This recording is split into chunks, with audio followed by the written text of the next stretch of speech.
ಶ್ರೀ ಚಿದಾನಂದ ಮಹಾಸ್ವಾಮಿಗಳ ಸಾಹಿತ್ಯ ವೇದಿಕೆ ರಾಜ್ಯಘಾಟಕ ಹಿರಸಿಂಧೋಗಿ. ಎಲ್ಲರಿಗೂ ನಮಸ್ಕಾರಗಳು.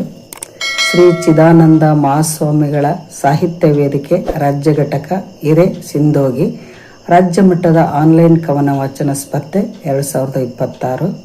ವಿಷಯ ಅನ್ನದಾತನ ಅಳಲು. ಸ್ವರಚಿತ ಕವನ ವಾಚನ. ಇಂದು ನಾನು ಸ್ವರಚಿತ ಕವನ ವಾಚನ ಮಾಡುತ್ತಿದ್ದೇನೆ. ನನ್ನ ಹೆಸರು KM ಅಕ್ಕ ಮಹಾದೇವಿ, ಶಿಕ್ಷಕಿ, ದಾವಣಗೆರೆ. ಅನ್ನದಾತನ ಅಳಲು. ಬೆವರ ಹನಿ ಸುರಿದು ಬಿತ್ತಿದನು ರೈತನು, ಬೆವರ ಹನಿ ಸುರಿದು ಬಿತ್ತಿದನು ರೈತನು, ಬೆಳೆ ಬೆಳೆಸಿ ಬದುಕು ಕಟ್ಟಿದನು ರೈತನು, ಬೆಳೆ ಬೆಳೆಸಿ ಬದುಕು ಕಟ್ಟಿದನು ರೈತನು, ಬೆಲೆ ಇಲ್ಲದೆ ಬೇಸರಗೊಂಡನು ರೈತನು, ಬೆಲೆ ಇಲ್ಲದೆ ಬೇಸರಗೊಂಡನು ರೈತನು, ಬಡತನದ ಬಿಸಿಯಲ್ಲಿ ಬೆಂದನೂ ರೈತನು, ಬಡತನದ ಬಿಸಿಯಲ್ಲಿ ಬೆಂದನೂ ರೈತನು.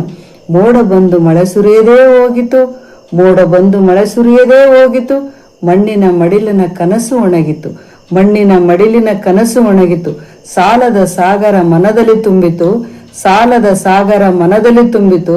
ಸಂತಸದ ಸೂರ್ಯ ದೂರವಾಗಿ ನಿಂತಿತು, ಸಂತಸದ ಸೂರ್ಯ ದೂರವಾಗಿ ನಿಂತಿತು. ಹಗಲು ರಾತ್ರಿ ಹೊಲದಲ್ಲಿ ದುಡಿದನು, ಹಗಲು ರಾತ್ರಿ ಹೊಲದಲ್ಲಿ ದುಡಿದನು.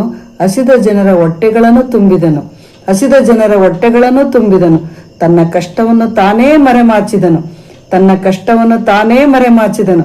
ತಾಯಿ ನಾಡಿನ ಕೀರ್ತಿಯನ್ನು ಬೆಳಗಿದನು, ತಾಯಿ ನಾಡಿನ ಕೀರ್ತಿಯನ್ನು ಬೆಳಗಿದನು. ಅನ್ನದಾತನ ಅಳಲು ಅಳಿಯಲಿ, ಅನ್ನದಾತನ ಅಳಲು ಅಳಿಯಲಿ.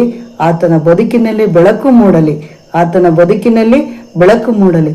ರೈತನೇ ಮನೆಗೆ ಸಂತಸ ಹರಡಲಿ, ರೈತನ ಮನೆಗೆ ಸಂತಸ ಹರಡಲಿ. ಹಸಿರು ಹೊಲಗಳು ನಗುತ್ತಿರಲಿ. ಅವಕಾಶಕ್ಕಾಗಿ ಧನ್ಯವಾದಗಳು.